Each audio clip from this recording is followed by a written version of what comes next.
Assalamualaikum warahmatullahi wabarakatuh. Waalaikumsalam warahmatullahi wabarakatuh. Halo Ibu, apa kabar?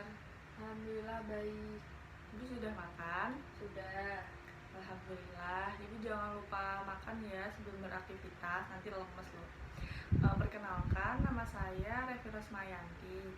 Saya dari Poltekkes Kemenkes Semarang, jurusan Gizi. Tujuan saya di sini, saya ingin memberi penyuluhan kepada Ibu tentang isi piringku untuk ibu hamil.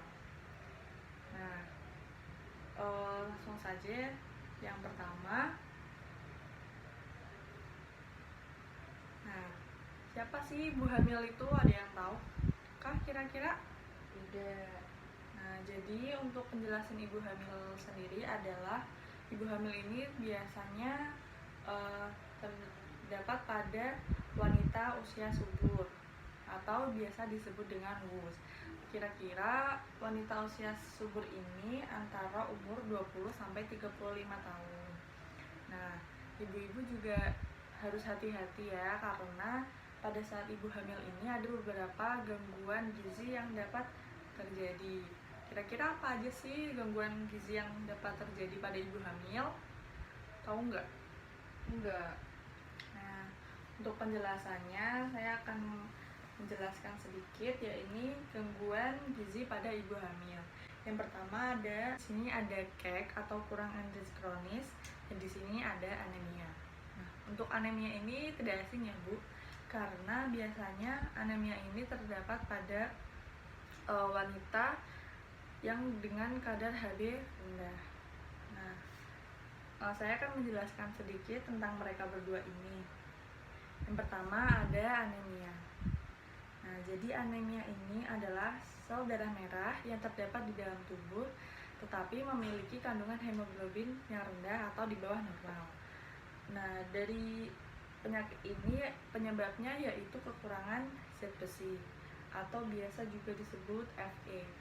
Apabila tubuh kekurangan zat besi dan kita terkena anemia, maka kita juga akan merasakan 4L di sini, yaitu lemah, lelah, letih, dan lesu.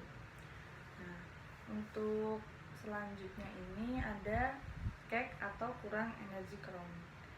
KEK ini adalah dimana keadaan kekurangan makanan pada tubuh dalam jangka waktu yang lama, atau bisa terjadi juga pada wanita yang kurus dengan IMT di bawah normal. KEK ini jika dibiarkan terus-menerus akan berpengaruh pada janin karena nutrisi yang masuk tidak cukup untuk ibu dan janin. Nah, bagaimana sih mengetahui KEK? Ibu tahu? Tidak. Nah, jadi untuk mengetahui KEK ini bisa ditandai dengan lila dan IMT di bawah normal. Lila ini atau biasa disebutnya itu adalah lingkar lengan.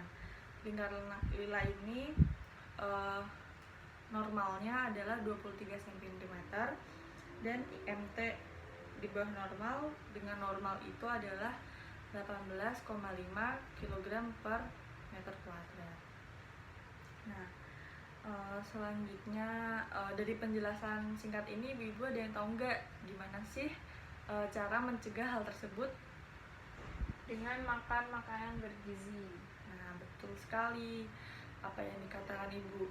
Kita harus menjaga pola makan yang bergizi dan juga berseimbang tentunya. Nah, bagaimana sih gizi seimbang itu? Ibu tahu nggak? Enggak. Jadi gizi seimbang ini adalah susunan makanan sehari yang mengandung zat gizi yang sesuai dengan jumlah kebutuhan tubuh dengan memperhatikan beberapa syarat. Syaratnya itu apa aja sih Bu? Tahu nggak? Enggak. Untuk gizi seimbang nggak tahu ya. Jadi saya akan menjelaskan. Nah, ini yang tak lain dan tidak bukan adalah menerapkan isi piringku sebagai porsi makan sehari-hari.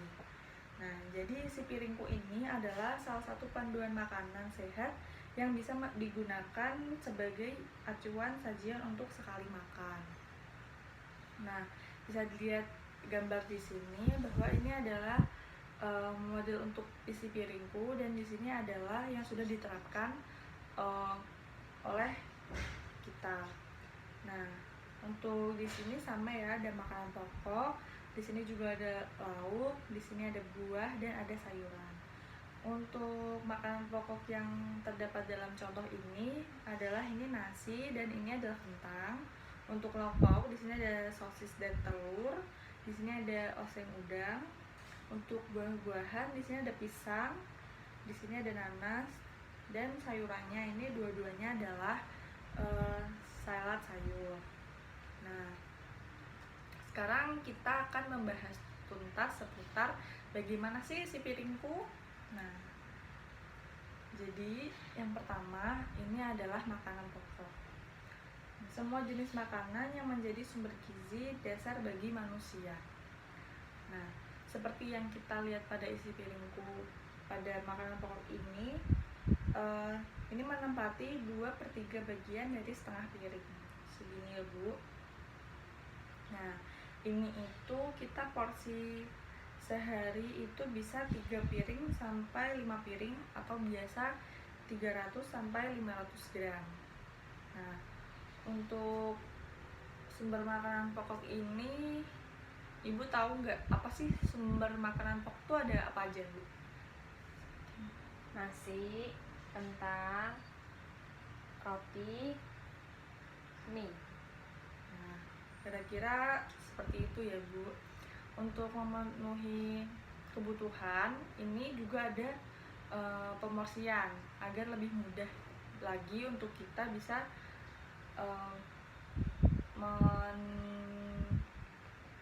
untuk kita bisa tuh 2, 3. Jadi untuk memenuhi kebutuhan ini juga ada ukuran untuk pemorsian agar lebih memudahkan kita untuk menyajikan makanan. Dan ini biasanya kita sebut juga dengan URT atau ukuran rumah tangga. Ini biasanya ini ukuran rumah tangga yang biasa kita gunakan sehari-hari. Nah, nggak mungkin kan kalau misalnya setiap makan kita harus menimbang satu persatu makanan dulu.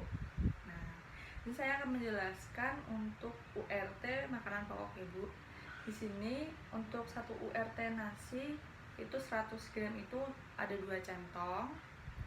Untuk kentang itu ada 1 URT kentang ada 200 gram, atau biasanya itu 2 buah potong sedang.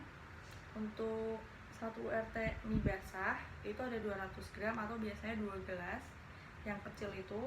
Untuk yang roti putih itu ada 80 gram, atau biasanya 2 iris. Nah, untuk makanan pokok sendiri ini ada manfaatnya juga Bu.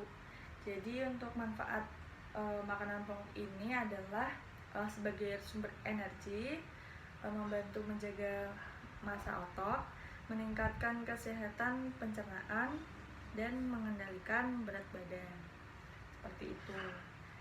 Jadi kita jangan lupa juga untuk memakan makanan pokok. Yang selanjutnya juga ada lauk pauk. Nah, lauk pauk itu terdiri menjadi 2 jenis. Yang satu ada lauk nabati, yang satu lagi adalah lauk hewani. Nah, yang pertama saya akan bahas yaitu lauk nabati dulu ya, Bu. Pastinya ibu-ibu di sini sudah bisa membedakan ya lauk hewani dan lauk nabati. Sudah. Di sini saya akan menjelaskan lagi bahwa lauk nabati adalah lauk yang berasal dari tumbuhan. Contohnya seperti kacang-kacangan, tahu, tempe, pun juga ada lauk nabati karena bahan dasar pembuatan dari kacang kedelai. Nah, seperti yang kita lihat pada isi piringku ini, lauk pauk ini menempati 1/3 bagian dari setengah piring. Nah, untuk porsinya sendiri ada 4 sampai 6 potong dalam sehari, kira-kira 100 sampai 50 gram untuk kita konsumsi sehari-hari. Nah, di sini juga ada URT untuk lauk nabati. Yang pertama adalah 1 URT tempe, yaitu 50 gram Ibu. itu setara dengan 1 potong tempe yang kecil. Nah, untuk yang selanjutnya yaitu tahu, URT-nya adalah 100 gram atau biasanya 1 buah tahu yang besar. Nah, untuk 1 URT kacang-kacangan 25 gram atau itu adalah 2,5 sendok makan. Jadi ibu bisa pakainya sendok makan aja. Dan untuk manfaat lauk nabati ini yaitu dia mengandung protein untuk sebagai pertumbuhan sel organ dan memperbaiki sel tubuh yang rusak. Gitu Ibu. Untuk selanjutnya saya akan menjelaskan untuk lauk hewani. Lauk hewani ini terdiri dari bahan pangan sumber protein hewani dan nabati yang dapat dibutuhkan oleh tubuh. Jadi untuk lauk hewani ini biasanya kita terdapat pada hewan atau daging hewan atau telur gitu ya Bu ya. Nah, untuk lauk hewan ini juga sama seperti lauk nabati, yaitu 1/3 dari setengah piring. Untuk porsinya itu biasanya 2 potong atau 100 gram seperti itu. Nah, ini contoh untuk 1 WRT daging adalah 50 gram. Jadi kita makan 1 porsi daging itu ada 50 gram dengan ukuran 1 potong yang sedang. Untuk daging ayam itu ada 50 gram juga 1 potong yang sedang. Untuk telur ayam itu 55 gram atau biasa kita pakai 1 butir. Untuk ikan itu ada 40 gram atau setengah potong yang sedang. Nah, untuk lauk hewani ini manfaatnya adalah mengandung protein, pertumbuhan sel organ, dan memperbaiki sel tubuh yang rusak. Nah, untuk yang selanjutnya, apa Ibu ingat nggak di sini ada bahan makanan apa? Sayuran. Nah, sayuran. Nah, selanjutnya adalah ini sayuran. Sayuran ini adalah bahan makanan yang berasal dari tumbuhan yang dapat disayur. Contohnya apa aja sih Bu kalau sayur-sayur itu? Ada kacang panjang, bening bayam, sayur sop, oseng-oseng. Ya, betul. Nah, sayuran ini kalau di isi piringku ini menempati 2/3 dari setengah piring. Jadi untuk sayuran dan makanan pokok itu harus imbang Bu. Jadi makan sayuran juga harus banyak, apalagi untuk ibu hamil. Nah, ini porsinya biasanya adalah 1,5 sampai 2 mangkok. Ini untuk satu sehari ya Bu. Ini kisaran antara 150 sampai 200 gram. Seperti itu. Ini juga ada URT untuk sayur. Ini contoh sayurnya ada di sini ada sayur kacang panjang ini 100 gram atau 1 mangkok sedang. Di sini ada URT sayur bening bayam 200 gram atau 2 mangkok sedang seperti ini. Nah, untuk manfaat sayur itu ada banyak. Ini dia ini juga untuk manfaat sayur ini juga ada banyak. Dia ini juga sebagai sumber serat, vitamin, dan mineral. Dia juga menunjang kesehatan ibu dan janin dan memperkuat sistem imun. Nah, ibu-ibu jangan lupa ya untuk makan sayur setiap hari. Ya. Selanjutnya ini ada buah-buahan. Jadi untuk buah-buahan ini merupakan sumber vitamin. Ada vitamin A, B, B1, dan C, ada mineral dan ada serat juga di dalam buah-buahan ini. Jadi buah-buahan ini itu menempati ukuran 1/3 dari setengah piring seperti lauk pauk lah ya, dari lauk pauk. Jadi dia harus sama juga kayak seimbang. Nah, porsi yang dibutuhkan tubuh untuk buah-buahan itu untuk satu hari makan itu 2-3 potong atau 200-300 gram. Nah, ini untuk sumber buah-buahannya ini ada jeruk. Ini untuk URT jeruk ada satu buah sedang ini biasanya 100 gram, dan URT untuk buah yang lain juga 100 gram itu ya satu potong seperti itu. Untuk buah-buahan ini memiliki manfaat yaitu sumber serat, vitamin dan mineral, sebagai antioksidan dan sumber air, mencegah penyakit tertentu dan memperkuat sistem imun. Baik Ibu. Nah, kita juga untuk ibu hamil kita juga harus dilengkapi dengan susu itu 1 gelas sehari, dan kita membatasi penggunaan gula dan minyak. Untuk gula ini 2 sendok makan sehari dan minyak 6 sendok makan sehari. Jadi jangan lebih dari anjuran ini ya Bu. Nah, untuk selanjutnya ini adalah kebutuhan gizi. Ini adalah kebutuhan gizi bagi ibu hamil ya Bu. Jadi di sini itu ada energi.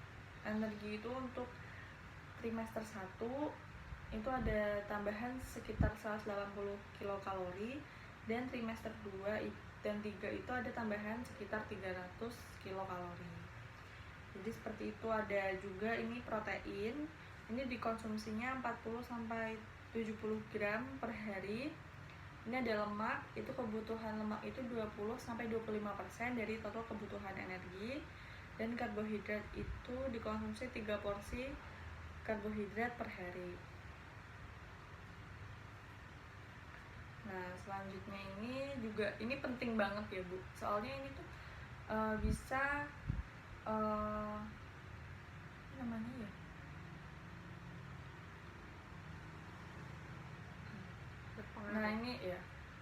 Nah, ini selanjutnya ada zat gizi yang dapat berpengaruh untuk ibu hamil. Nah, jadi di sini itu kandungan gizi yang sangat penting karena dia bisa menjaga ibu dan juga janin. Jadi di sini kita harus ada vitamin ini untuk membentukkan dan membelahan sel baru. Di sini ada serat. Ini biasanya harus mengkonsumsi buah dan sayur setiap hari untuk membantu sistem pencernaan. Jadi juga ini ada asam folat. Ini sebagai pembantu pembentukan sel syaraf dan mencegah kelainan janin. Di sini ada zat besi. Ini membantu pembentukan darah dan mencegah anemia. Seperti itu. Nah, saya di sini juga ada tips untuk ibu mengatur pola makan ibu hamil. Nah, jadi ibu bisa disebutkan ini Gizi seimbang dan bervariasi. dan Makan sedikit tapi sering. yang ini Tidak merokok dan minum minuman beralkohol. ini. Konsumsi banyak buah dan sayur. Nah, jadi untuk tips mengatur pola makan itu, yang pertama itu gizi seimbang dan bervariasi ya Ibu. Jadi kita harus memakan makanan seperti isi piringku yang tadi dan juga bervariasi. Jadi hari ini makannya misalnya sayur bayam, besoknya oseng-oseng kayak gitu. Jadi kita bervariasi makanannya agar tidak bosan. Seperti itu. Nah, yang selanjutnya ini ada makan sedikit tapi sering. Nah, untuk makan sedikit tapi sering ini tuh agar ibu hamil ini tidak cepat lemas. Jadi kita dapat asupan, terus terdapat kandungan gizi gitu yang dimakan. Nah, untuk selanjutnya ini ada tidak merokok dan minum minuman beralkohol karena ini sangat bahaya untuk si janin. Jadi ini nanti si janin bisa BBLR atau yang lainnya juga. Dan di sini ada konsumsi banyak buah dan sayur. Nah, untuk ibu hamil ini sangat penting untuk selalu mengonsumsi buah dan sayur karena buah dan sayur ini memiliki antioksidan dan juga mengandung Fe, agar ibu tidak terkena anemia yang tadi itu ya Bu. Nah, sudah selesai ya Bu. Jadi sekian dulu penyuluhannya. Jadi ibu jangan lupa untuk selalu mengisi makan dengan isi piringku sesuai dengan anjuran yang sudah saya jelaskan tadi ya Bu. Itu harap untuk diterapkan juga di kehidupan sehari-hari, karena itu dapat membantu dan menjaga si janin untuk tetap kuat. Nah, sekian dulu penjelasan dari saya. Kurang lebihnya mohon maaf. Terima kasih ya Bu atas perhatiannya. Semoga apa yang saya sebutkan ini, apa yang sudah saya jelaskan ini dapat bermanfaat untuk ibu ya Bu. Jangan lupa untuk diterapkan di kehidupan sehari-hari. Terima kasih.